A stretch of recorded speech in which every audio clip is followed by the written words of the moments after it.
আদ্রিয়া এই যে এইমাত্র সকালের নাস্তা নিয়ে বসলো। সে অনেক ঘোরাঘুরি করে এখন টায়ার্ড হয়ে গেছে, তাই এই যে এখন সকালের নাস্তা খাচ্ছে। সকালের জন্য আপাতত কি করা হয়েছে আদ্রিয়া বলো তো?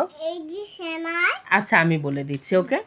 এই যে এখানে সেমাই রান্না করা হয়েছে, তারপরে দই, 2 রকম মিষ্টি, লুচি, এটা হচ্ছে পাস্তা, আর এটা হচ্ছে ছোলার ডাল দিয়ে ডিম, তাই না?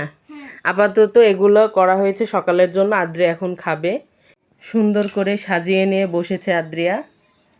কেমন লাগলো দইটা? ঘুরে ঘুরে খাচ্ছে আদ্রিয়া। ওখান থেকে দই খাওয়া হয়েছে, তারপর এখানে পাস্তা খাচ্ছে, আবার যাচ্ছে। এবার কি খাবে? একটু সেমাই খাও। ওকে, সেমাইটা কেমন লাগছে? দারুণ। তুমি চামচ দিয়ে খাও সেমাইটা, ওই যে ওখানে চামচ রাখা আছে। আর পাস্তার জন্য চামচ তোমাকে দিচ্ছি, দাঁড়াও।